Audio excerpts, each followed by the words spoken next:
আমরা সেলফ মারতে যাচ্ছি, এই চিহ্নটা উঠে যাচ্ছে, বাইকে স্টার্ট হচ্ছে না। গাড়িটা অনেক দূর থেকে ঠেলে নিয়ে আসলো আমার গ্যারেজে। তো কি করতে হবে, তো এই ভিডিও পুরো ডিটেলসে আলোচনা হবে। তো চলো দেখো। তো যে ফেসবুক থেকে এই ভিডিওটা দেখছে, পুরো ভিডিওর ডিটেলস কিন্তু আমার ইউটিউব চ্যানেলে দেওয়া থাকবে, সেখানে যেয়ে দেখতে পারো। স্বাগতম জানাই আমার এই চ্যানেলের পক্ষ থেকে, সবাইকে ধন্যবাদ। তো আজকে তো এই লাইটটা দেখছেন, এই লাইট জ্বলে যাওয়ার কারণে কিন্তু আমাদের স্টার্ট হচ্ছে না।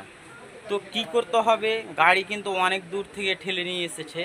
তো চলো আগে দেখে নেব সমস্যাটা কি। তো বাইকে যদি এই চিহ্নটা উঠে যায়, কোনো মতে কিন্তু স্টার্ট নেবে না।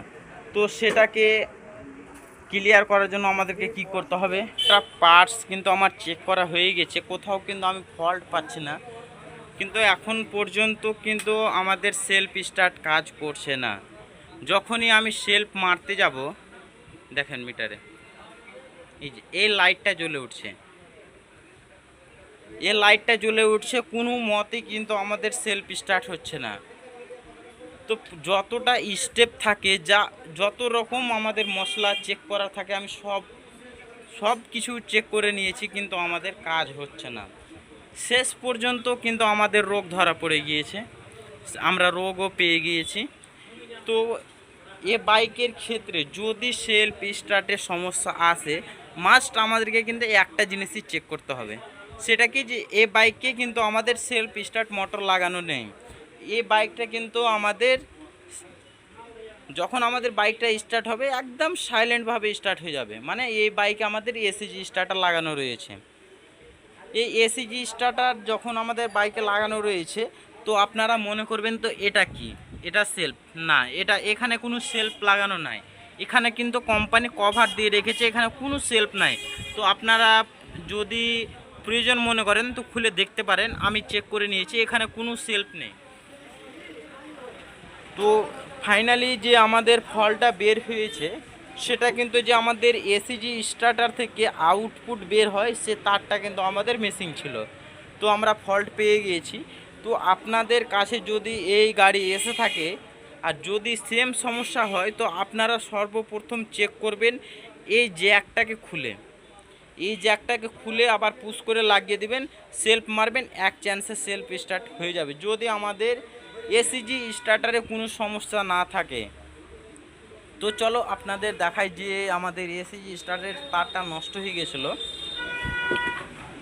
তো দেখছেন এই তারটা কিন্তু আমাদের চেনে লেগে ঘর্ষণ হয়ে কেটে গিয়েছিল। তো এই তারটাকে আমাকে হোল দেওয়াটাকে দেখেন, এই তার আর এই তার কিন্তু আমাদের শর্ট হয়ে গিয়েছিলো বলেই কিন্তু আমাদের ক্র্যাঙ্ক পজিশন যে সেন্সারটা থাকে, সে সেন্সারটা নষ্ট হয়ে গেছিলো, সেটাকে আমরা লাগিয়ে দিয়েছি নতুন, আর এটাকে আমরা জয়েন্ট করে দেব। তো এটাকে জয়েন্ট করে গাড়ি ফাইনালি স্টার্ট করে আপনাদের দেখাই। তো এই গাড়িটা ইনার, তো ইনাকে জিজ্ঞাসা করে নিই যে আপনার যে গাড়ি রানিং অবস্থায় বন্ধ হয়েছিল না, গাড়ি রানিং অবস্থায় চলতে চলতে বন্ধ হয়ে গেছিল গাড়িটা। তারপরে সমস্যাটা কি দেখাচ্ছিল?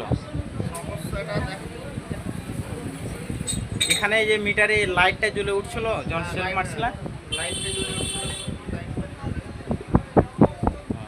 বিভিন্ন মেকানিককে দেখানো হয়েছে, কিন্তু কোনোভাবেই ঠিক হচ্ছিল না। যে ভাই ঠিক করেছে। তো আপনারা কাস্টমারের মুখে শুনতে পেলেন যে বাইকটা রানিং অবস্থায় কিন্তু আমাদের বন্ধ হয়ে গিয়েছিল। তো এই ভিডিওটা দেখে যদি আপনারা কিছু শিখতে পারেন, তো আমার চ্যানেলটাকে সাবস্ক্রাইব করে আমার পাশে থাকবেন, এবং next BS6 A to Z যে কোনো সমস্যার ভিডিও আপনারা যদি চান, তো আমাকে কমেন্টে জানাবেন আপনাদের কি সমস্যা রয়েছে। তো এই রনিন বাইকে যে যে সাইড স্ট্যান্ড সেন্সার আছে, সেটাকে বাইপাস কি করে করতে হয় নেক্সট ভিডিওতে আমি নিয়ে আসবো। তো চলো আজকের ভিডিও এই পর্যন্ত।